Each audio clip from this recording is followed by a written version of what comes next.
Varicose వ్యాధితో బాధపడుతున్నారంట. తక్కువ ఖర్చుతో ట్రీట్మెంట్ కావాలి అనుకుంటే ఎవిస్ హాస్పిటల్ని సంప్రదించండి. నమస్తే, వెల్కమ్ టు సుమన్ టీవీ. నేను మానస. ఈరోజు మనతో పాటు ఉన్నారు జ్యోతిష్య రత్న, జ్యోతిష్య చక్ర వైభవ నిపుణ డాక్టర్ రాళ్లపల్లి రవికుమార్ గారు. వారితో మాట్లాడదాము. ఈ మాసం రాశి ఫలాలు ఏ విధంగా ఉన్నాయో వారిని అడిగి తెలుసుకుందాం. గురుగారు నమస్కారం అండి. నమస్కారం. గురుగారు, ద్వాదశ రాశుల్లో నవగ్రహాలు ఈ మాసం అంతా కూడా ఏ స్థానాల్లో ఉన్నాయో ముందుగా తెలియచేయండి. తప్పకుండా. శరదిందు సమాకారే పరబ్రహ్మ స్వరూపిణి వాసరాపీఠ నిలయే సరస్వతి నమస్తుతే. సుమన్ టీవీ ప్రేక్షకులకి నమస్కారం. ఈ నెల అంటే మే నెల ద్వాదశ రాశుల ఫలితాలు తెలుసుకునే ముందు ద్వాదశ రాశుల్లో నవగ్రహాలు ఎక్కడ ఉన్నాయో తెలుసుకుందాం. ముందుగా సూర్యుడు వచ్చేసి మనకి 15 మే దాకా ఉచ్చస్థానం అయిన మేషంలో ఉంటారు. 16 మే నుంచి మనకి వృషభ రాశిలోకి వెళ్తారు. అలాగే కుజుడు వచ్చి మనకి నీచ స్థానమైన కర్కాటక రాశిలో ఉంటాడు ఈ నెలలు కూడా. నెక్స్ట్ వచ్చేసి రాహు మనకి కుంభరాశిలోకి ప్రవేశిస్తున్నాడు 18 మే నుంచి. అలాగే కేతు కూడా 18 మే నుంచి మనకి సింహరాశిలోకి ప్రవేశిస్తున్నాడు. అలాగే గురువు వచ్చేసి మనకి మిథున్ రాశిలోకి 15 మే నుంచి మనకు వస్తున్నాడు. సో ఎప్పుడైతే మనకి గురువు ఒక రాశి నుంచి ఇంకో రాశిలోకి మారుతారో పుష్కరాలు స్టార్ట్ అవుతాయి అన్నమాట. సో నెక్స్ట్ వచ్చేసి మనకి శని ఆల్రెడీ మనకి 31 మార్చి నుంచి మేన్ రాశిలోకి ప్రవేశించాడు. కాబట్టి ఇప్పుడు మేన్ రాశిలో శని ఈ మాసం అంతా ఉంటాడు. అలాగే బుధుడు వచ్చి మనకి మేషరాశిలో ఈ నెలలాళ్ళు ఉంటాడు. బుధుడు నీచత్వం కూడా వెళ్ళిపోయింది మనకి. మొన్నదాకా నీచలో ఉండి కూడా బుధుడు కూడా నీచత్వం వెళ్ళిపోయి మేషరాశిలోకి ఈ మాసం అంతా ఉంటాడు. అలాగే మనకి శుక్రుడు వచ్చేసి మేన్ రాశిలో ఉచ్చస్థానంలో ఈ మాసం అంతా ఉంటాడు. ఈ నెల మెయిన్గా ఏంటంటే 3 మేజర్ గ్రహాలు, మెయిన్ గ్రహాలైన గురువు, రాహు, కేతువులు మనకి రాశులు మార్పు చెందాయండి. ఉదాహరణకి గురువు మొన్నటిదాకా వృషభ రాశిలో ఉన్నవాడు 15 మే నుంచి మిథున రాశిలోకి ప్రవేశించడం. అలాగే రాహు మనకి మేన్ రాశిలో ఉన్నాడు ఏనార్థం నుంచి. అతను 18 మే నుంచి మేన్ రాశి నుంచి కుంభరాశిలోకి ప్రవేశించాడు. ఏనార్థం అంతా ఇక్కడే ఉంటాడు. అలాగే గురువు సంవత్సర కాలం అంతా మిథున రాశిలో ఉంటాడు. అలాగే కేతు వచ్చేసి మనకి కన్యా రాశి నుంచి సింహరాశిలోకి ప్రవేశించాడు ఈ 18 మే నుంచి. సో ఈ ఏనార్థం అంతా కూడా సింహరాశిలోనే కేతు ఉంటాడు. ఇవ్వండి ద్వాదశ రాశుల్లో మనకి నవగ్రహాలు ఈ మాసం అంతా ఇక్కడ ఈ స్థానాల్లో ఉంటాయి. మిథున రాశి వాళ్ళకి ఈ మాసం రాశి ఫలాలు ఏ విధంగా ఉన్నాయో తెలియజేస్తారా? తప్పకుండా. మిథున రాశి అనగానే మనకి మృగశిర 3-4 పాదాలు, ఆరుద్ర 1, 2, 3, 4 పాదాలు, పునర్వసు 1, 2, 3 పాదాలు. ఈ నక్షత్రాల సమూహం అంతా మనకి మిథున రాశిలోకి వస్తుంది. ఈ రాశి వారికి చూసుకుంటే ముఖ్యంగా గురువు వచ్చేసి రాశిలోకే ప్రవేశించాడు. శని దశమ స్థానంలో ఉన్నాడు. అలాగే రాహు భాగ్యస్థానంలో ఉన్నాడు. కేతు తృతీయ స్థానంలో ఉన్నాడు. సో రాహు కేతులు పరిపూర్ణంగా చాలా బాగున్నారండి. శని కూడా భాగ్యస్థానం నుంచి దశమ స్థానంలో వచ్చాడు కాబట్టి పర్వాలేదు, ఒక 50 to 60% బాగానే ఉన్నట్టు. అంటే గురువు స్థానంలో ఉన్నాడు కాబట్టి బాగున్నట్టు. అలాగే నెక్స్ట్ వచ్చేసి గురువు మటుకు రాశిలో ప్రవేశించాడు కాబట్టి గురుబలం కొంచెం తగ్గింది. సో దైవబలం, దైవానుగ్రహం కొద్దిగా తక్కువగా ఉంటుంది ఈ సంవత్సర కాలం అంతా. మెయిన్గా దశమ స్థానంలో శని ఉండడం చేత, దశమ స్థానం అనేది ప్రొఫెషన్ కారకుడు, ప్రొఫెషన్ స్థానం, అలాగే ఉద్యోగ స్థానం.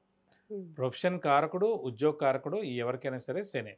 అండ్ ప్రొఫెషన్ కారకుడు, ఉద్యోగ కారకుడు, ఉద్యోగ స్థానంలో ప్రొఫెషన్ స్థానంలో శని ఉండడం చేత ప్రొఫెషనల్గా చాలా బాగుంటుంది, ఉద్యోగస్తులకు చాలా బాగుంటుంది. నిరుద్యోగులు ఉద్యోగం రావడం, ఉద్యోగస్తులకు promotions, name and fame, boss నుంచి మన్నన పొందడం, అలాగే ఫారెన్ టూర్ విజిట్స్, అసైన్మెంట్స్ ఇలాంటివన్నీ కూడా కలిసి వస్తాయని చెప్పుకోవాలి. ఇక రాశిలో గురువు ఉండడం చేత దైవబలం, దైవానుగ్రహం మిశ్రమంగా ఉంటుందని చెప్పుకోవాలి. ఈ సంవత్సర కాలం అంతా కూడా మనం చూసుకుంటే కనుక వివాహం కానివ్వండి, లేకపోతే సంతానం కానీ ఇవన్నీ కూడా డిలే అయిపోతాయి. డిలే అయిపోవడం, పోస్ట్ పోన్ అయిపోవడం, ఇవన్నీ కూడా నెక్స్ట్ ఏడాదికి వెళ్ళిపోతాయి అన్నమాట. సో మానవ ప్రయత్నం ఖచ్చితంగా చేయాలి.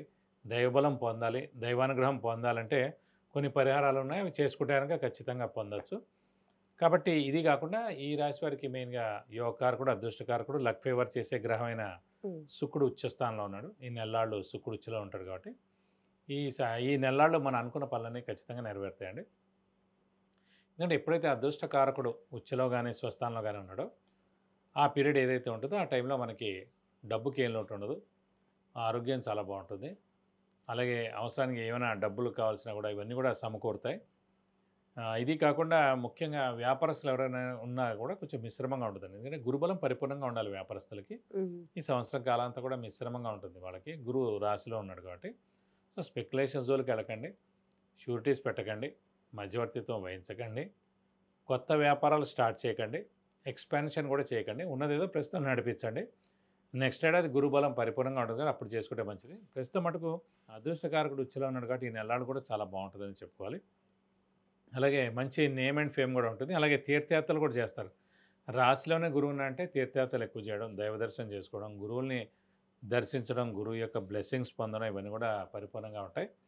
అలాగే రాశాధిపతి అయిన బుధుడు కూడా మనకి లాభస్థానంలో చాలా బాగున్నాడు కాబట్టి హార్డ్ వర్క్ కూడా బాగా చేస్తారు. అలాగే హార్డ్ వర్క్తో పాటు స్మార్ట్ వర్క్ కూడా చేయండి. అంటే ఏదైనా సరే ఈ శ్రమ, కాలం, ధనం వేస్ట్ అవ్వకూడదు.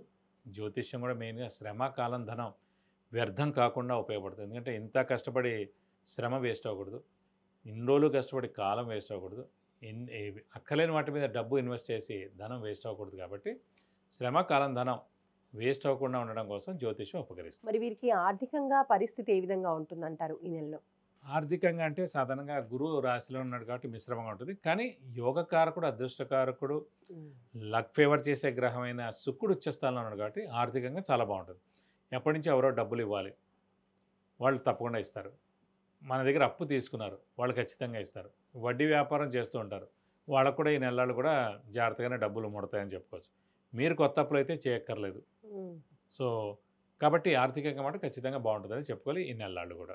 మరి అదృష్టం విషయానికి వస్తే ఈ మాసం అంతా కూడా వీళ్ళకి ఎలాంటి అదృష్టం ఉండబోతోంది?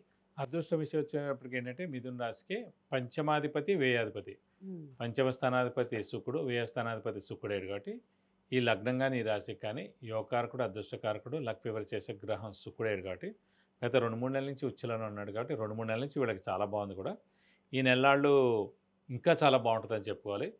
కాబట్టి ఖచ్చితంగా అదృష్టం అనేది పరిపూర్ణంగా ఉందని చెప్పుకోవాలి. అదృష్టం అంటే అన్ని విధాలు కూడా ఉంటుందండి. అదృష్టం అంటే ఒక పాయింటే కాదు, ఎవరికి ఏ రకమైన అదృష్టం కావాలనుకుంటున్నారో ఆ రకమైన అదృష్టం ఖచ్చితంగా ఈ నెలలు కూడా మిథున రాశి వరకు ఉంటుందని చెప్పుకోవచ్చు. ఇంకా గురుగారు, మిథున రాశి వాళ్ళు ఈ మాసం అంతా కూడా ఏ పరిహారాలు పాటిస్తే బాగుంటుంది?